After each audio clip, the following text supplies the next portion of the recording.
Sebelum akhirnya terjadi peristiwa pembebasan Mekah, Nabi Muhammad SAW dan para sahabatnya telah lama berperang dengan kaum Quraisy. Beberapa perang besar terjadi selama masa kepemimpinan Nabi Muhammad SAW.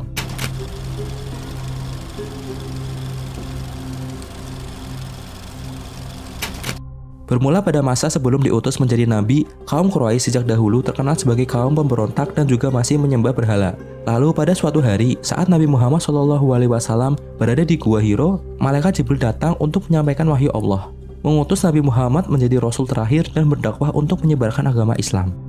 Nabi Muhammad SAW selama berdakwah mengalami banyak cemoohan dan gunjingan, serta perlawanan dari kaum Quraisy, hingga akhirnya memutuskan untuk hijrah ke Madinah. Selama di Madinah, dakwah yang dilakukan Rasulullah dapat diterima oleh kaum setempat, dan kaum muslimin bertambah banyak di Madinah. Kabar tersebut terdengar oleh kaum Quraisy. Lalu kaum Quraisy berangkat untuk berperang melawan kaum muslimin. Peristiwa perang besar yang terjadi antara kaum muslimin dengan kaum Quraisy ada 3 perang, yaitu Perang Badar, Perang Uhud, dan Perang Khandaq, serta pengumpulan Madinah. Perang Badar terjadi pada 17 Maret 624 Masehi atau 17 Ramadan tahun kedua Hijriah. Perang Badar melibatkan 314 pasukan umat Islam yang melawan lebih dari 1.000 orang dari kaum Quraisy. Perang Badar merupakan perang pertama yang dijalani umat Islam sejak peristiwa hijrahnya Nabi Muhammad SAW pada 622 Masehi. Secara historis, kata Badar berasal dari nama sumber mata air yang terletak di antara Mekah dan Madinah. Oleh sebab itu, perang besar di bulan suci Ramadan itu dinamakan Perang Badar. Pada mulanya tersiar kabar di kota Madinah bahwa ada kafilah besar dari kaum Quraisy yang meninggalkan Syam untuk pulang ke Mekah. Kafilah tersebut membawa barang-barang perniagaan yang nilainya sangat besar, berupa 1.000 ekor unta beserta barang-barang berharga lainnya. Umat Islam lantas menghadang kafilah dagang Abu Syufan yang membawa barang dagangan Quraisy dari Syam. Alasan penghadangan tersebut adalah keinginan umat Islam untuk mengambil hak-hak mereka dulu yang pernah dirampas oleh kaum Quraisy. Sementara di kalangan kaum Quraisy tumbuh rasa cemburu akibat perkembangan kota Madinah di bawah kepemimpinan Nabi Muhammad SAW. Namun demikian, Perang Badar sesungguhnya terjadi karena umat Islam ingin mempertahankan eksistensi agama Islam. Selain itu, Nabi Muhammad SAW berperang melawan kaum Quraisy juga bukan untuk meraih kekuasaan, kekayaan, kesenangan pribadi, atau golongan semata. Lebih dari itu, Nabi Muhammad SAW ingin menegakkan agama Islam di muka bumi. Dalam Perang Badar tersebut, Nabi Muhammad SAW memimpin langsung penyerangan terhadap kaum Quraisy. Peperangan itu melibatkan 313 kaum muslim, 8 pedang, 6 baju perang, 70 ekor unta, serta 2 ekor kuda. Sementara pasukan dari kaum Quraisy mengerahkan pasukan 1.000 orang, 600 persenjataan lengkap, 700 unta, serta 300 kuda.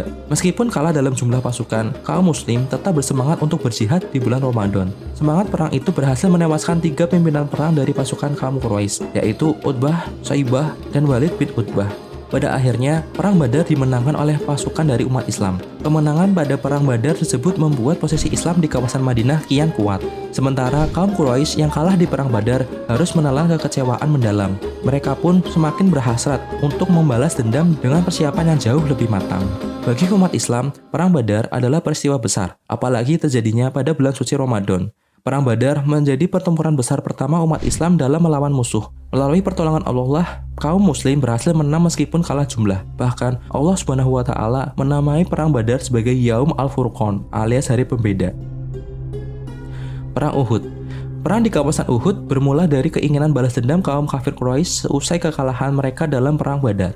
Mereka berencana menyerbu umat Islam yang ada di Madinah. Peristiwanya yang terjadi pada 15 Syawal 3 Hijriah atau sekitar bulan Maret 625 Masehi. Menghadapi rencana penyerbuan tersebut, Rasulullah memerintahkan barisan pasukan muslimin menyongsong kaum kafir itu di luar kota Madinah. Strategi pun disusun. Sebanyak 50 pasukan pemanah oleh Rasulullah yang memimpin langsung pasukannya ditempatkan di atas Jabal Uhud. Mereka diperintahkan menunggu di bukit tersebut untuk melakukan serangan apabila kaum Quraisy menyerbu, terutama pasukan berkudanya, sedangkan pasukan lainnya menunggu di celah bukit.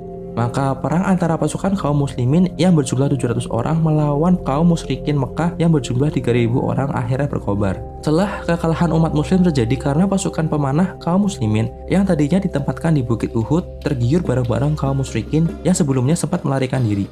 Melihat kaum musyrikin melarikan diri dan barang bawaannya tergeletak di lembah Uhud, pasukan pemanah meninggalkan posnya dengan menuruni bukit.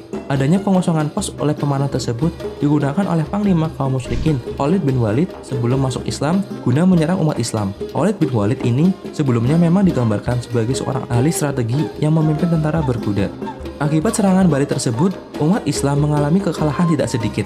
Sebanyak 70 orang sahabat gugur sebagai syuhada, termasuk paman Rasulullah, Hamzah bin Abdul Muthalib. Nabi Muhammad SAW sangat bersedih atas kematian pamannya tersebut. Kematian paman Nabi ini akibat ulah Hindun binti Utbah, istri seorang kaum musyrikin yang mengupah Wahsy al-Habsyi, seorang budak, untuk membunuh Hamzah. Tindakan balas dendam dilakukan Hindun karena ayahnya dibunuh oleh Hamzah dalam perang Badar. Wahsy dijanjikan akan mendapatkan kemerdekaan bila dapat membunuh Hamzah dalam peperangan ini. Dalam pertempuran itu, Nabi Muhammad SAW juga mengalami luka-luka yang cukup parah. Bahkan sahabat-sahabatnya yang menjadi perisai pelindung Rasulullah gugur dengan tubuh penuh anak panah. Selanjutnya, kita akan membahas tentang Perang Khandaq dan pengepungan kota Madinah di part kedua.